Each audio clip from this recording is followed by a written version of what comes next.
Yeah, no, it's good.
All right, welcome everybody to Bloomington's weekly celebration of service for Rotary. I'm Tracy Ivanovich and I'm thrilled to serve as your president.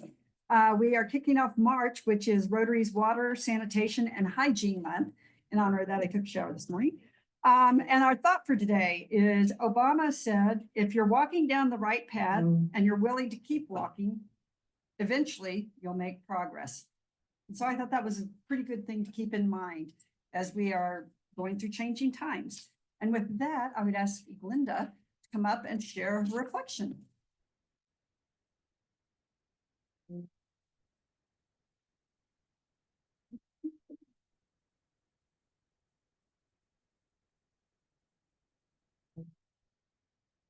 Thank you. Nice to see everybody today. I want to thank Tracy for asking each of us past presidents to talk about their year so that we have covered many, many, many years in the course of her term. So we're taking a trip in the way back machine because I was president in 2004, 20 some years ago. The most significant thing about that was Rotary International's centennial event. And they had a big book and they had special things for us to do. At that point, our club had about 150 members. And the immediate past president was Judy Witt. And the president-elect incoming was Keith Klein. And I was sandwiched in between.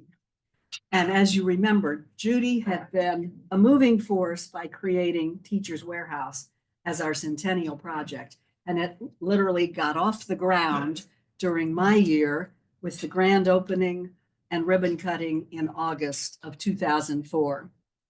And now, of course, Teachers Warehouse includes 6 counties, but at that point it was just starting with MCCSC and moving out.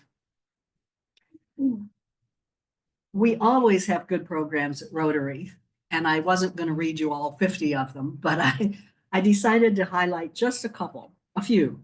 Jim Harvey came and spoke to us as an official of the Indy Racing League. In October, we hosted a group study exchange from Peru, sorry. I was just checking to see if you were listening. Let me start over. We had a group study exchange from Peru. In March, we went to the stadium to hear Coach Terry Hepner. Sue Ellen Reed, who was the state superintendent of public instruction, was our speaker in May. And then at the end of May, we had 3 speakers who were storytellers, one of whom was Jenny Ritchie from the Monroe County Public Library. In terms of the administrative changes that year, we decided it was time. At that point, the only person who had official help was Tim Thrasher, who had been our treasurer forever. And he had someone who helped him. But we decided it was time to hire an assistant who would help all of the officers turn in their reports and do all of those kinds of things. So I was the last one who tried to do it all just by asking other people questions. We honored 4 high school students, as we usually do, for their $1,000 scholarships. And that year, all 4 were young women. We inducted new members. We had Paul Harris Fellows, and we honored Vitalia Farrow with the local Service Above Self Award, which was something we were just doing locally, not the international Service Above Self Award. And I want to add, in 2017, we celebrated the club's centennial, which was different, a few years later. And if you don't have one of these books, it gives you the short history of our club, as well as pictures of most of our past presidents up until 2018. So I encourage you. Natalie has a few, and there's lots more still in the warehouse. So in some ways, my year was an ordinary year, even though it was the centennial, with programs, special events, new members, etc. But what made it special was that it was RI's centennial. Thank you. Church service. At I just want to thank you for being an assistant, because without Natalie, I would be a dead meat. So I'm pretty sure there's a few other presidents that would say the same thing. And with that, Sandy Keller, if you would come introduce our guests in the room as well as potentially online. And watch out for this little cord. We've got a little obstacle course here. Hello, we do not have any guests online. Hello, Bloomington Rotary Club. Good afternoon. Our guest today is Jack Wicks. He's the brother of Steve Wicks and Stephen Coover, who is here with Michael Shermis. And are there any guests online? Sorry, I jumped the gun. No, there are not any guests online. Maybe then. All right.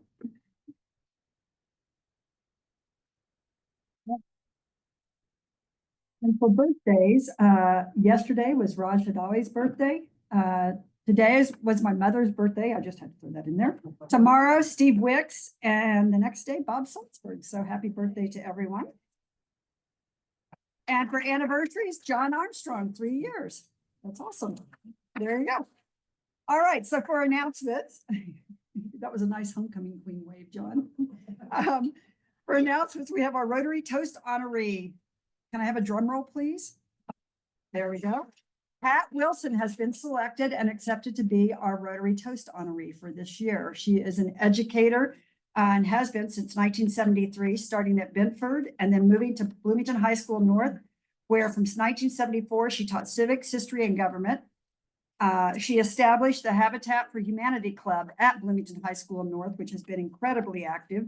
And she always instilled the importance of civic responsibility and service above self with generations of Bloomingtonians. She is amazing. If you've never met Pat, she is a ball of fire, and she has positively influenced so many people. I can personally attest, my brother was not what we would call a model student, but he loved Pat Wilson's course. And my mother thanked her every day because she was that good. And so to hear that being ongoing, I was amazed. The Bloomington North Club actually all voted to bring her. And when they brought her name forward, everybody said, oh my God, it's obvious. And to honor an educator, super excited about that. So I think we're going to have a heck of a toast this year. And I wanted to share that with you all. One more reminder, gift basket items. Andrea is collecting gift basket items for our April district conference that will be up in Indy. So if you could bring some items, that would be fancy. You need clothing, a jacket. Okay. So any IU tchotchkes you may have, we've got lots of wine already. We've got homemade, fresh grown sapped syrup that Mr. Baker has done. And with that, I'm going to ask Jeff Richardson to come up and share information on the district grant proposal. You missed it. I just did a plug for your syrup, Mike, and you weren't here.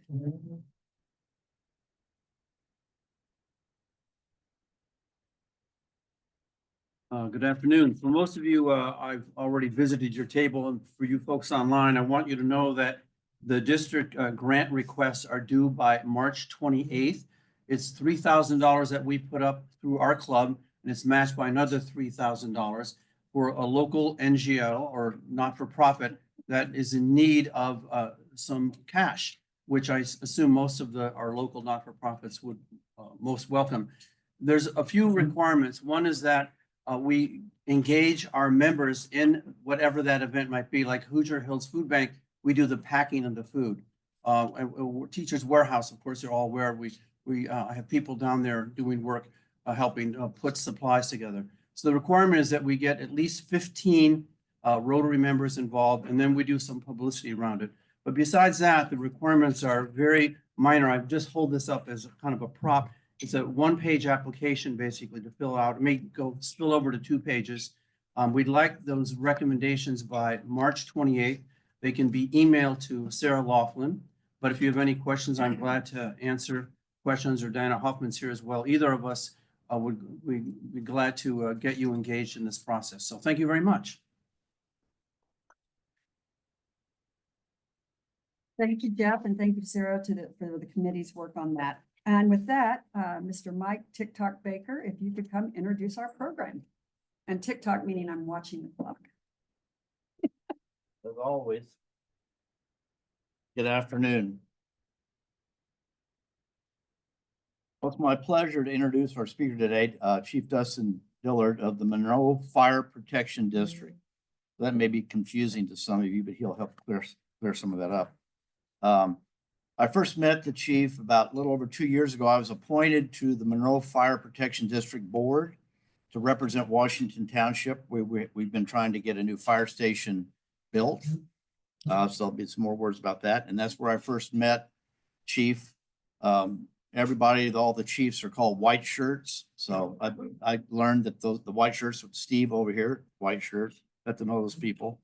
I was going to do a bio about the chief, but Jim Bright, of course, in his newsletter out to everybody, had about a 200-line bio of the chief, and it'll be in the newsletter. Anyhow, he is from Bloomington originally, IU SPIA with a major in safety science.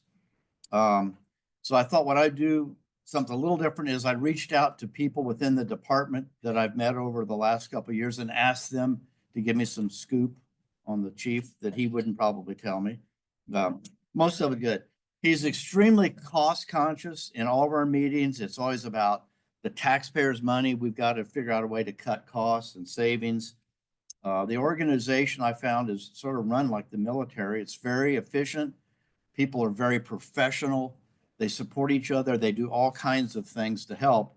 And they've all said that one of the reasons is the chief brings that camaraderie and professionalism to the department. So the territory has grown in the last few years. He's going to go through that. There'll be some handouts afterwards. There's not enough for everybody, but for those that have very specific information that they might want to read about, especially for those of you that aren't covered by the City of Bloomington Fire Department, but you live in the township, there'll be some information there. And in his spare time, he's taking care of 5 kids, doing a lot of karate and judo stuff with the kids and traveling like most parents. But I'd like to introduce a friend of mine, Chief Dustin Dillard.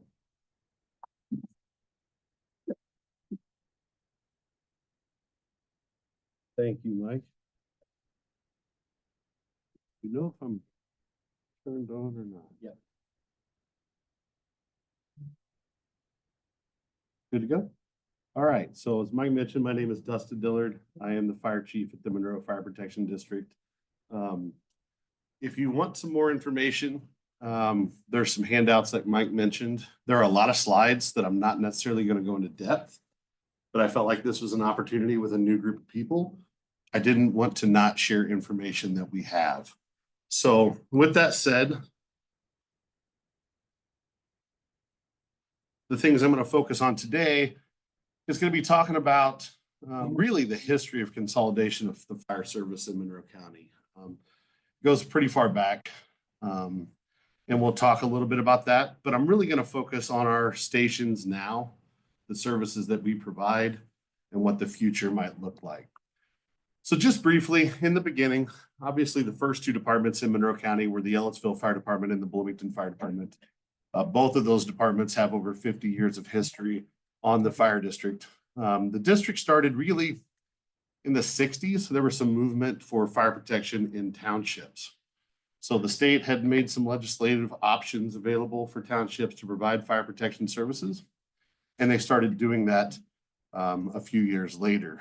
So here's just a map that shows really what the beginning of fire protection looked like here in Monroe County. All of those different colors indicate a different fire department. There were some studies. In fact, one of our deputy chiefs has located a preliminary analysis of firefighting services from 1970. It's really eerie to read that report and see how through the decades, history kind of repeats itself. We establish the service that's needed at the moment. We don't necessarily look at what will be needed in the future. And then we find ourselves playing catch up. Another report, you guys have most likely heard this referred to as the Kernan-Shepard report, but it really was a early report that looked at consolidating township government throughout Indiana, which really drove a lot of fire protection district and fire territory legislation. In 2014, There was a study conducted by some SPIA students as a capstone course. They looked at this as a problem-solving report for the finances of fire protection. And it really played a big role in the passage of the public safety income tax a year or two later. Around that time, there was planning in the northern part of the county for the Northern Monroe Fire Territory, and they began operations in July of 2016. Unfortunately, there were some political issues, and that territory dissolved at the end of 2020. But part of that dissolution was a plan to merge into the fire protection district. So the services there were not dropped, but it was kind of an unfortunate chain of events for the territory itself. 2016, Indian Creek Township kind of shows up out of the blue and initiates a conversation about joining what was then Perry Clear Creek Fire Protection District. Took a few years to figure that process out, get the work done, but they joined in January of 2019. During that time, Benton Township also commissioned another study. They brought a consulting group in to look at their specific situation, and their recommendations were to join the district, the territory, or hire a part-time chief to start organizing that area.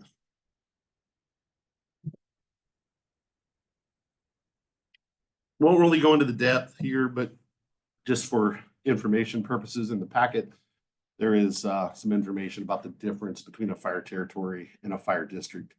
In reality, in a nutshell, a fire district is a little bit more long-term solution. A fire territory can be formed between two governmental entities, but it can also be undone between two governmental entities, whereas a fire district itself requires petitions of citizens and action from the county commissioners.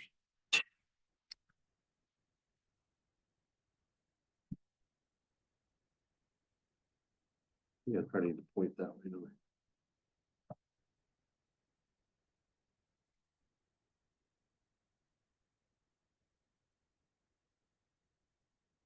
This is just some information that kind of talks about all of the various mergers that have taken place with the fire district. There have been 5 in the last 7 years.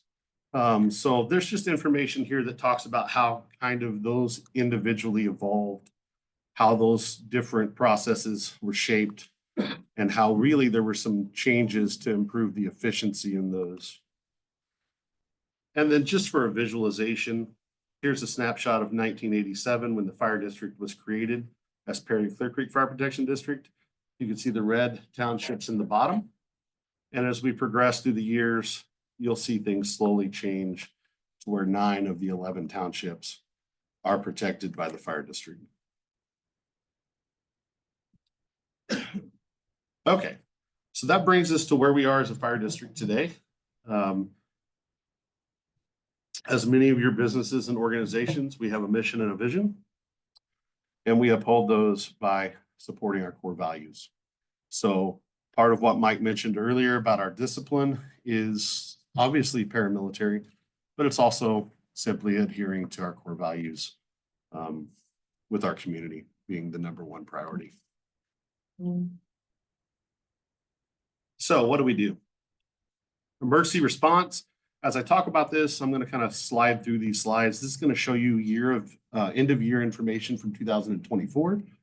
So you can kind of see how busy we are these days. We responded to 5,340 calls in 2024. If you rewind back to pre-merger, the district was about 1,500 calls per year. Now, one important note there is later in the presentation, we'll talk a little bit about EMS services, but statistically, EMS calls made up about 68% of what was the previous fire district formation, and now it makes about 62%. So while there has been an increase in call volume across the board, we have seen an uptick in other types of emergencies as well. Just some information here that breaks down where we respond to, what other entities or agencies we respond and assist. We have automatic or mutual aid agreements with any and all fire departments or agencies that we touch. So there's an opportunity for us to respond to a lot of different areas, and we get a lot of assistance from other people. On average response time, you're looking at the difference between when a unit is dispatched and when it arrives on scene. And turnout time is from the time the tones drop in the fire station to the moment those firefighters are moving out the door. Average response time fluctuates for the fire district. We cover a very large geographical area. Unlike town of Ellisville or the city of Bloomington, where you have a highly concentrated fire service, we have one fire station in each township. Depending on where those calls take place, it can take a sizable amount of time to get there. In those close proximity calls, we're pretty quick. But we skew these numbers looking district-wide because there are areas of the district that take 20 minutes to get to. Now, turnout time, that was an important one for me because that means, hey, look, we can't do a whole lot until we know there's an emergency. But the moment we know an emergency, we have to be fast. So getting out the door in under 90 seconds is great. We try to get out the door in under a minute.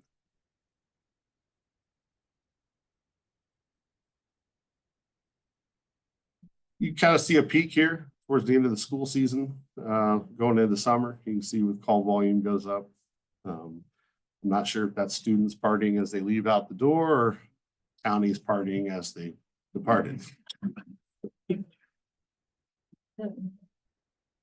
This tells you incidents by day and time. So just showing you a little bit statistically, our highest call concentrations come in between 3 p.m. and 5 p.m. And busiest day of the week, I still have not been able to explain this, but it's been Tuesday for 2 years in a row.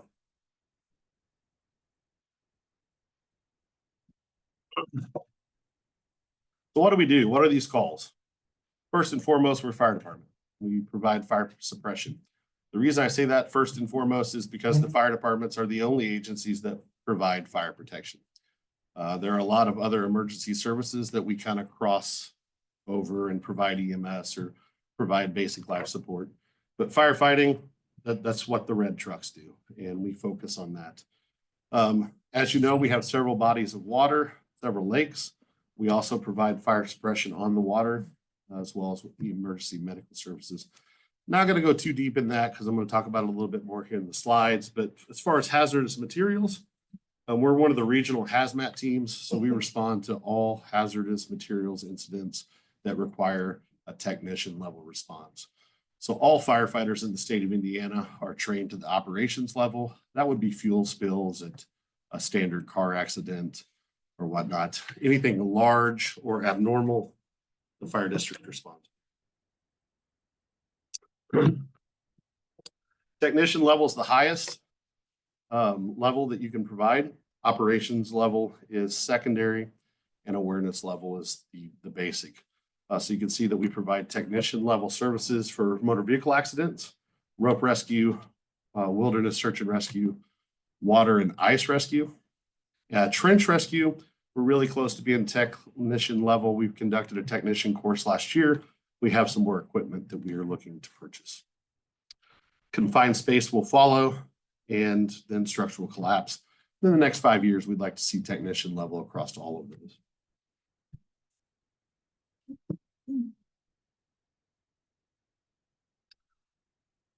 Some of the less known things.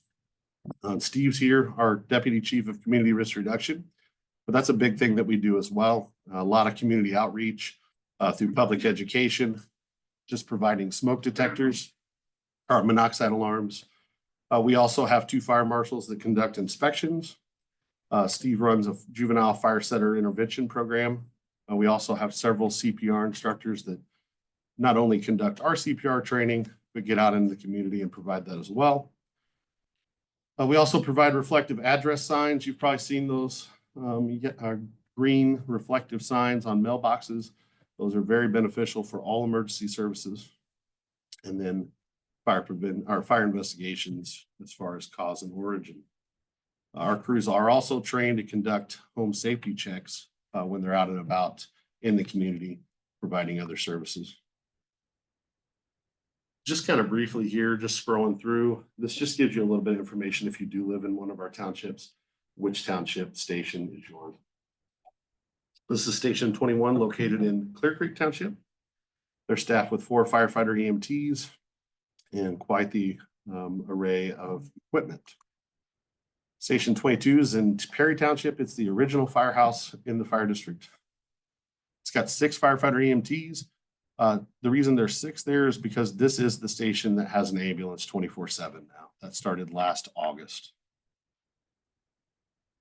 Station 23 out in Indian Creek Township. It's got 2 firefighter EMTs. We did recently remodel that so it can accommodate up to 4 firefighters. And as we progress through the future, we'll continue to add firefighters to get to that 4 number. The reason 4 is important is statistically, it's the national standard for boots on the ground in a fire suppression incident. That's because 1 person is the driver, 2nd person is the officer, and 2 people are conducting operations. For years, centuries, firefighters have fought fire alone with another person, 2 people, 3 people. They get the job done. But to be most efficient and effective, 4 is the magic number. Benton Township Station out at Station 24, another 2-person station. This is just outside of Unionville. Station 25, Bloomington Township. This is one of our 4 personnel houses currently with a training chief and the community reduction chief there as well. This station also houses our training facility on the north end of Monroe County. Station 26 is under construction out on Chambers Pike. This is a brand new station in a township that's never had a fire station. Should be opening, I think, probably within the next 60 days. The equipment is in final preparation stages. The personnel have stepped up for their assignments, and we're simply waiting to have the building turned over to us and get it ready for dispatching. Station 29 is the airport. There are 4 firefighters here and a battalion chief. The 2nd ambulance that will be going into service soon will be at this station. Whether it's going to be nights and weekends or 24/7 is still yet to be determined. Very likely it'll be open on Tuesdays. Station 39, this is in Stanford. There's currently 3 firefighter EMTs at this location. Just prior to the merger, it was 2. This is one of them where we've been able to add those 3 firefighters to get that uptick. It's also in close proximity to Station 23. So between those 2 stations, there are 5 firefighters in relative proximity. This is Station 81. This is an interesting one. It's currently a partnership between us and the town of Ellettsville. Ellettsville has ran 2 firefighters out of this station for quite some time. We were able to add 2 firefighters to this location to get 4-man staffing. And it's been very beneficial in the northwest corner of Perry Township because this station's closer by quite a bit. So we've been able to reduce response times there and improve our efficiencies with additional firefighters. Currently, we're talking to Bean Blossom Township. That's been in the paper a couple times in the last 6 months. Those conversations continue. We have another meeting tomorrow night in the commissioner's office. But Bean Blossom Township is looking to do similar to what Indian Creek and Benton Township did, where they have an existing firehouse, they have existing equipment, but they're fully volunteer and their volunteers are getting worked into the ground. So they're looking for alternatives to provide the staffing and alleviate those volunteers. If you look here, this is just kind of an example of the things that we look at when we're trying to figure out where to put firehouses. The light purple is within 5 miles of that Bean Blossom fire station. The dark purple is where there's an overlap where Ellettsville's Station 71 is within 5 miles. And then you see on the right that kind of lime green color is where Station 26, the station that's about to open in Washington Township, reaches. If this station were to be staffed, you could see that whole northwest corner of Monroe County would essentially have a fire station within 5 miles, which is a huge step forward. Polk and Salt Creeks townships will probably eventually join the fire district. They currently contract with us. They have limited populations, small township offices, and they contract annually. At some point in time, they'll probably proceed with the process. It's just labor intensive. And then the last township to discuss would eventually be Richland Township, who currently contracts with the town of Ellettsville. So just a little bit more about our current services. Our community risk reduction folks, they do lots of things, more things than I can list on this slide. But some of the important things is our AED partnerships, some of the AEDs that we have out in the communities. They provide gun locks, prescription medication disposal, mental health and suicide awareness, and navigators, which is a pretty cool thing where they assist people in finding coverage and benefits within their means. We also have fire and life safety public education. Just last year, Steve got one of our volunteers on board who is a licensed educator to review all of our school curriculum. So there's not just us firefighters going in there and talking about what we think is important. They're crafting the message for it to fit the receivers, which are very young children. What's cool about that is we have a fire safety trailer, really set unused for years. It was originally purchased at Bloomington Township, and they utilized it pretty much during Fire Prevention Month. But now we have the ability to get that out in the community and involved in lots of other festivities that we couldn't previously do. Kids are able to sit in there, learn a lesson. We have a smoke machine, can smoke it up, and they can escape out of a bedroom window into the arms of our firefighters, which is really cool. It also has a severe weather element. The blinds will shake. It'll do some lightning and that. We can teach kids how to take shelter. We haven't moved into that yet, but hopefully for this severe weather season, we'll have that out and about. Okay, so just a little bit of an update on the ambulances. It's been in the paper a lot in the last week. Unfortunately, it hadn't been in the paper a lot over the last 10, 20 years. But it is an issue that's been going on for some time. And there were some steps taken a couple years ago to start mitigating the problem. But the supply chain has been absolutely a hindrance. We used ARPA money in the midst of COVID to purchase 4 ambulances through the county commissioners and the county council. The 4th and final ambulance just arrived last Thursday. It has been crazy how long these things have taken to get here. The first one that arrived, as I mentioned earlier, we were able to put into service last August at Station 22. And the second one should go into service at Station 29 in the near future. The original plan was to run 2 backup ambulances to IU Health, meaning when IU Health had met the amount of units they had on scene are available in the county, ours would be dispatched because the ambulances were then coming from another county.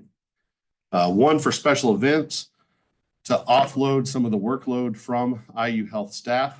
They're working a lot of overtime. They're working a lot of these special events. It's tiring on those crews to run as many calls as they run per shift, get off work just to go work a special event or something else.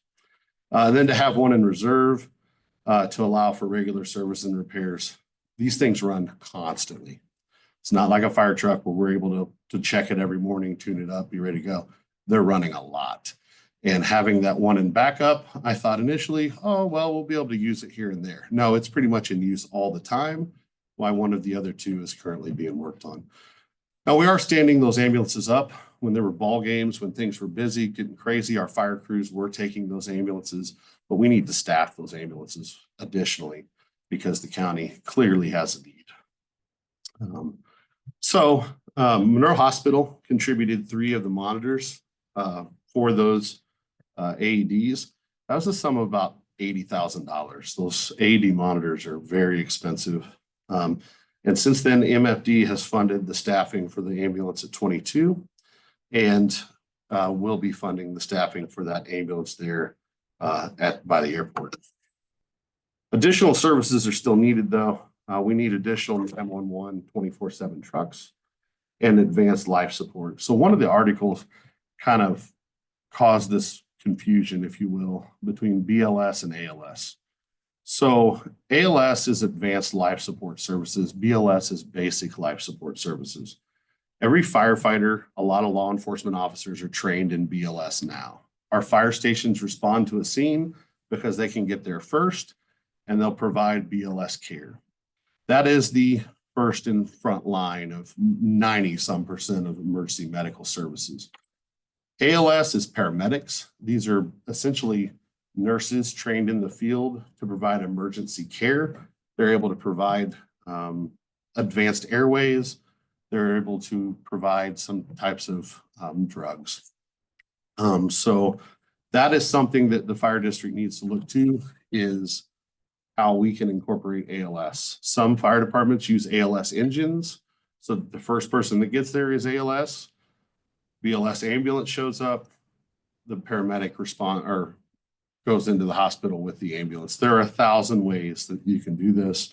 We're trying to figure out what best fits the district's model. And then mobile integrated health. Bloomington has a fantastic program that they're doing. And we'd like to bleed that out into the county. It's just as needed in those areas. So that's that on that stuff. Here's just a list of some of our community partners. These are people that we work with on a regular basis, and it's not fully encompassing. There are more people than what's on this list. We just add them as we think of it. Any questions?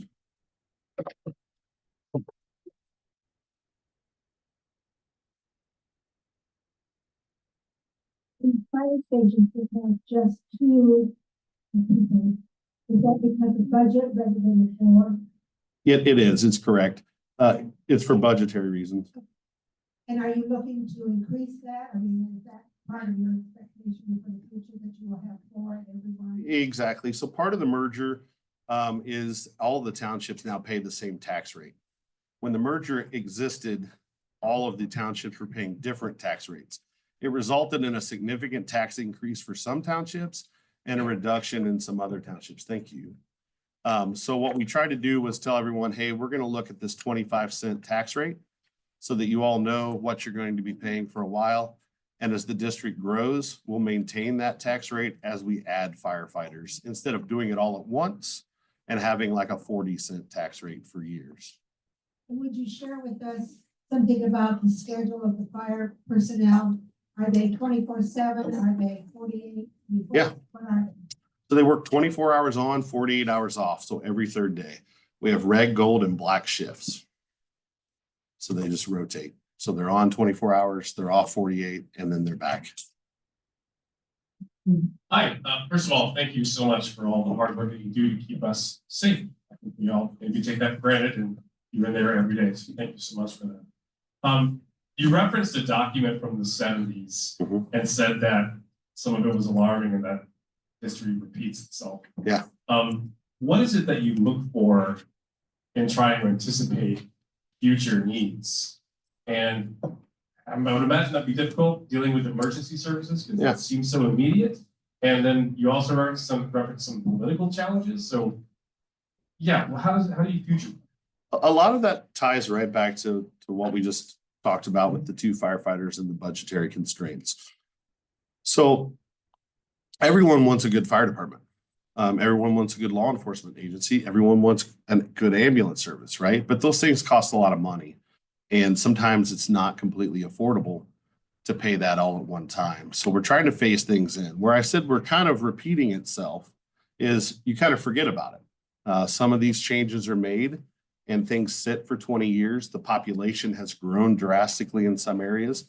And all of a sudden the emergency services are oversaturated. There aren't enough of them. So I think by doing what we're doing, by gradually adding firefighters, we'll keep that a hot topic. But it's a difficult conversation to have, right? Because everyone wants it. We all do.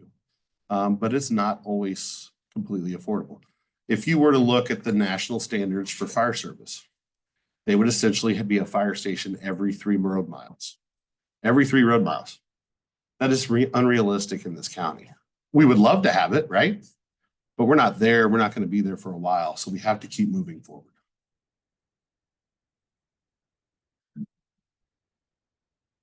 Thank you. Can you tell us historical trends involving drug overdoses and what the capabilities are of firefighters responding to drug overdoses? Yeah, so I mean, just like the rest of the community, the fire district in general has seen an increase in drug overdose over the last decade.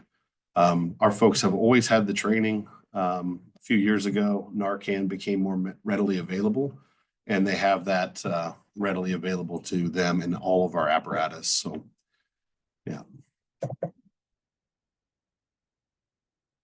I thank you. Just a wonderful presentation. My friend in New York is an EMT, and I wonder if you guys have the same situation. She drives an ambulance and say she's en route to somebody with a broken leg. Then they get a report of somebody who's in much more dire circumstances, heart attack, but she Yeah. can't change. She's got to stay with the broken leg. Yeah. Triage, is that how you do it? So they're unable to, yeah, I mean, it's the same pretty much across the country.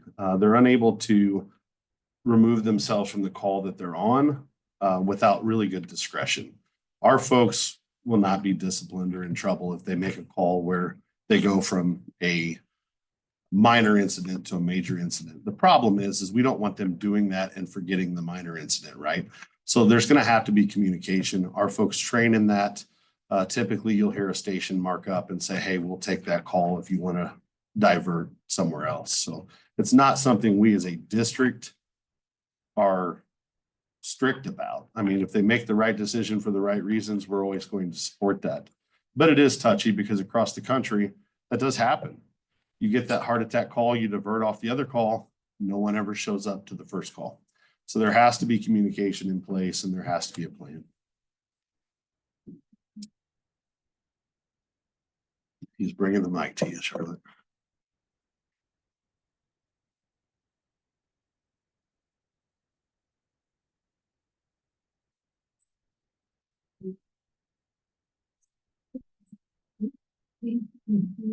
Distribution of the communications.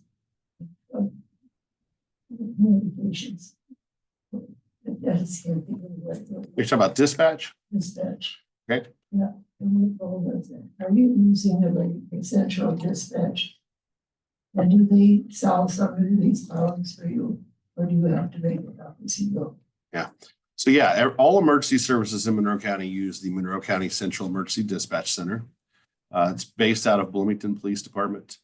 It's been really effective as far as dispatching goes. The problem is we're still short dispatchers. They're hiring constantly and they can't get all those positions filled. So I think right now there's probably around 10 vacancies in the dispatch center. So if they were fully staffed, we would probably be getting a lot more of those things worked out on that end, Charlotte. But right now, they're doing what they can with the staffing that they have. See the note. Thanks again for your excellent presentation. We talked briefly before you spoke about communication, just more generally. We hear a lot about city-county relationships and how the university is involved or not involved. And just want to get your take on where are we now with the city, the county, and the university working together? How do you feel about where we are? Well, Justin, we're having some problems on Zoom. Can you repeat the question? Yeah. So the question is, what are the relationships like between Monroe County, the city of Bloomington, and all other agencies? I can say that when I started in the fire service, working relationships were really good between those departments, but everyone was doing a lot less, or they had a lot less to do.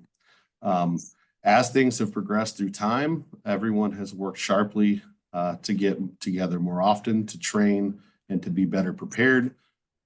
There was a hiccup. There was 5 or 6 years where things were not that great between administrations. But as I mentioned earlier, a lot of that went away at the stroke of midnight 2 Januaries ago. And quite frankly, from an operational standpoint, while it did impact dispatching at the time, the fire crews, the law enforcement crews never saw a difference. If they were aware of something, they were still doing business as they should and doing the right thing. So yeah, I mean, I can say from a nonpartisan standpoint that relationships are way better than they were the last few years. So I'm happy to see that. How about with the university as well? Yeah, so we don't deal with the university a lot. I know that they attend a lot of trainings that we have, and we attend trainings that they invite us to. But they predominantly work with the city of Bloomington, and I believe their law enforcement agencies and dispatching have a good relationship. I'd just like to say that, a few years ago, neighborhood kid set my wits on fire. You guys got out there really fast. I was absolutely amazed. Fast you got out there. I'm, Thank you. I'm glad to hear that. That's what we want.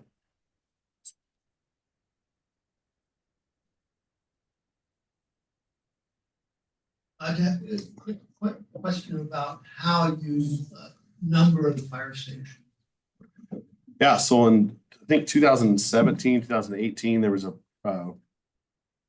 movement to renumber the fire stations. So right now, if the station starts with a 1 or it's just a straight number, that's a City of Bloomington station. So basically numbers 1 through 19 are City of Bloomington. 20s, 30s, and 40s are earmarked for the fire district, and 70s are town of Ellettsville. Traditionally, they had 71 and 81 as their 2 stations. They've renumbered those. We had like 11, 21, 23, 29, these random numbers, and now they're in sequence. Now, we did keep 39. That's kind of a tribute to Van Buren Township. That station was 19 and they wanted to keep a 9 in that number, and it fell under 40. We were able to do it. But the intent is 1 through 19 is City of Bloomington, 20s, 30s, and 40s will be fire districts. And then we have a plan going forward so we don't have duplicates. How do you determine whether to go take a emergency care to Bayview Health or Monroe County Health Hospital? So that's something that our folks have been trained on for years. When you initially go through emergency medical training as an EMT, you're taught to triage. And they look at the severity of the patient, the specific issue they believe is the problem with the patient, and they take it to the nearest hospital that can provide care for that issue. It looked like most of the stations have either 3 or 4 bays. I was just wondering, is there a standard configuration, the type of vehicles, the number of vehicles that you have? Yeah. For each of the stations? We're getting there. When we merged, it was a lot of everything. But yes, we're getting ready to start our first fire engine post-merger, and the plan will be for that to be kind of the blueprint going forward, so that we can eliminate some of the equipment and get down to where it's tankers, fire engines, and brush trucks. So yes, the new stamp, if you will, is coming. But when we merged, it took a couple years to figure out which trucks were of good quality and which ones we were constantly working on. But we're getting there. As far as fire station goes, most of the stations that we have right now have been recently remodeled to accommodate the staffing, which was our priority. The equipment that was there was solid equipment. It needed to be staffed. So we don't have any large projects that are going to unify all of that. Station 26 is kind of probably going to be the footprint, if you will, for what our rural news stations look like. And then we need to build a new headquarters on the south side to really house the 6 personnel that are currently in that fire station, all of the admin. We don't have a place right now that we conduct our meetings. We're floating around doing that stuff. Yeah, our admin's spread throughout the entire county. And what's funny is like typically we learned with Zoom, right, that like that wasn't a big deal. We could meet virtually, we could do things, but there are times that we have to get together, things come up, and it's 35 minutes sometimes from one firehouse to another, to maybe have a 15-minute face-to-face, turn around and go back. So we've got a lot of things that we're working on that are emergency service related, but not necessarily always emergency services. Is there any questions on Zoom?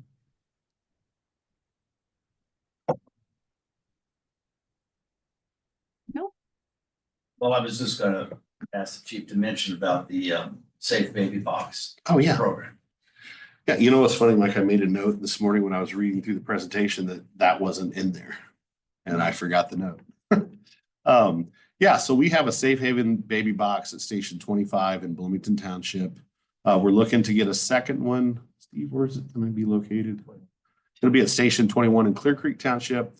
Those are kind of targeted into rural areas. Basically, the information that we've been presented by those that collect it nationwide, is that that is a very critical and intimate decision when these babies are dropped off. And the more rural, private that area is, statistically, they believe the more likely parents will be to leave that child and do so without stress of, you know, being humiliated or ashamed of what they're doing. So the point is if they're unable to provide or take care of, the fire department is a safe place for that child to be dropped off. And we're just trying to encourage people to know that to avoid some tragedies. Given the, how much the, coverage you've had in the last couple of days, is there anything that you would wish to, correct out of that coverage or? Yeah, I mean, I'll be honest with you. It's not my cup of tea really to be critical of the media. But I will say that there's a lot of old data being presented in these articles that COVID really initiated conversations on, and some changes were made, but that supply chain has kept those things slowed down. So, you know, I think we have to do a better job of getting that information out there. I mean, we talk about it in our monthly meetings, but people aren't watching. We talk about it on our Facebook page, but people don't read that. So we have to find a way to be more engaging, and it's difficult. It is challenging. You know, but coming to events like this and speaking to different groups and organizations is probably a beneficial way to do that.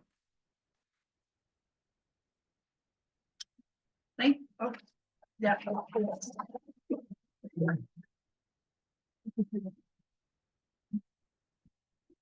Thank you, Chief. And in honor of, is it on? Yeah. Yeah. In honor of your program, we'll be donating $100 to the warehouse for the quarter for such all the great things that you all do. So thank you for sharing that with us. And in an effort to make sure we acknowledge those who helped bring this meeting to life, Natalie, thank you for all that you do as our assistant. Lori, great job greeting. And then Sandy, thanks for stepping up at the last minute and doing the introductions. Leslie, thank you for doing the Zoom hosting. And Glenda, thank you for sharing the reflection from your term. Marilyn, you get the honor of doing reporting this month, so thank you for that. Michael, as always, thank you for the mic and camera operation. And then Isaac, thank you for the Zoom hosting or Zoom and audio production that you've done. Our next meeting will be next Tuesday on the 11th in the Frangipana room. Our speaker will be Leslie Davis discussing mobility aids and the lending library. You may recall this was the program that we were going to do. We had to cancel from the snowstorm. So looking forward to seeing that. And with that, if you are able to rise, let's do the four-way test. Of the things we think, say, or do. First, is it the truth? Second, is it fair to all concerned? Third, will and better friendships. Fourth, will it be beneficial to all concerned? And fifth, is it fun? There we go.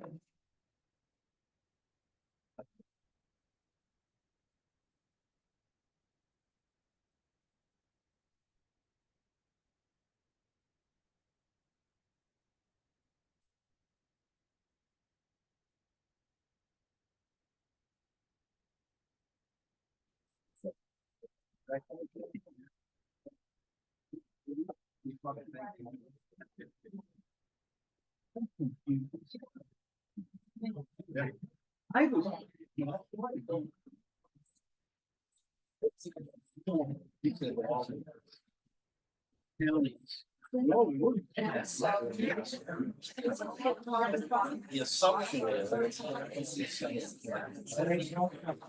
Same